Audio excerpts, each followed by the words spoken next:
Bernard Blier. Ce visage, cette voix, ces répliques qui claquent. Vous les connaissez.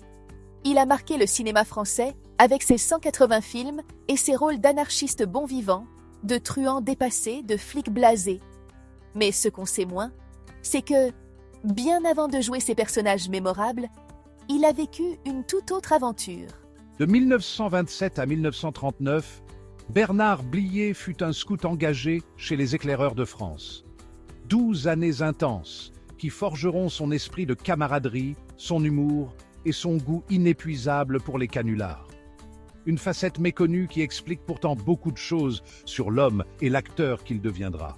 Alors, embarquez avec nous dans cette plongée surprenante dans le passé du jeune Bernard Blier, bien avant qu'il ne devienne une légende du cinéma. À l'époque où le jeune Bernard Blier intègre les Éclaireurs de France en 1927, ce mouvement prône des valeurs d'engagement, de solidarité et de découverte. Contrairement au scout confessionnel, il s'agit d'un scoutisme laïque, ouvert à tous les jeunes, sans distinction de religion ou de classe sociale. Une philosophie qui marquera Bernard Blier profondément. Le scoutisme devient pour lui une seconde famille. Né en Argentine et revenu en France tout jeune, il trouve ici un groupe où il peut apprendre, évoluer et surtout s'amuser. Et ça, Bernard Blier, il va très vite comprendre comment en tirer parti. Imaginez Bernard Blier à 14 ans, plantant sa tente sous une pluie battante, frottant 2 morceaux de bois pour allumer un feu, ou plus probablement en train de convaincre un autre scout de le faire à sa place. Durant 12 ans, il va apprendre tout ce qui fait d'un bon éclaireur, l'autonomie, la débrouillardise, le sens du collectif. Chaque semaine, avec sa patrouille, il participe à des activités de plein air, des jeux d'orientation et des camps d'été.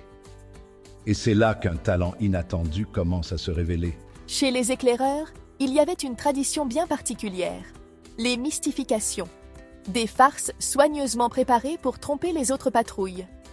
Et devinez qui était passé maître dans cet art? Bernard Blier excelle dans ses jeux de rôles improvisés. Il monte des faux récits d'attaques nocturnes, imite des chefs de camp, ou trafique des messages pour envoyer ses camarades sur de fausses pistes en forêt. En fait, il est déjà en train de jouer des personnages, de travailler son sens du rythme et du dialogue. Et plus tard, ça lui servira. Car ce même talent, on le retrouvera dans ses blagues téléphoniques légendaires, où il imitait Louis Jouvet pour réveiller ses collègues en pleine nuit. Quand la Seconde Guerre mondiale éclate, Bernard Blier, comme tant d'autres, est mobilisé. Capturé, il est envoyé au Stalag 17A, un camp de prisonniers en Autriche. Et c'est là que son apprentissage scout prend une toute autre dimension. Savoir allumer un feu sans bois sec, fabriquer des outils de fortune, organiser des jeux et spectacles pour garder le moral, Bernard Blier met à profit tout ce qu'il a appris. Dans l'adversité, le scoutisme lui donne un avantage. Il sait s'adapter. L'impact de son passé scout sur sa carrière est subtil mais évident.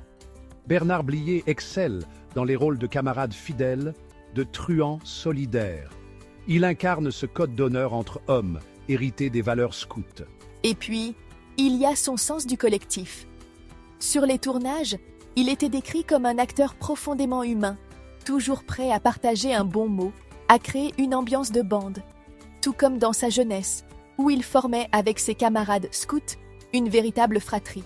Jusqu'à la fin de sa vie, Bernard Blier conservera cet esprit de camaraderie, cette autodérision mordante. Il disait lui-même « Le scoutisme m'a appris à rire de tout, surtout de moi-même ». Et quand on regarde ses rôles, sa manière de jouer, on comprend que ces années chez les Éclaireurs de France n'étaient pas juste un passage. C'était une école de vie qui lui a appris ce qu'il ferait ensuite sur scène. Observer, jouer et surtout s'amuser. Si cette facette méconnue de Bernard Blier vous a plu, allez voir la vidéo complète pour découvrir encore plus d'anecdotes sur lui. Et bien sûr, abonnez-vous pour d'autres plongées dans l'histoire du cinéma français.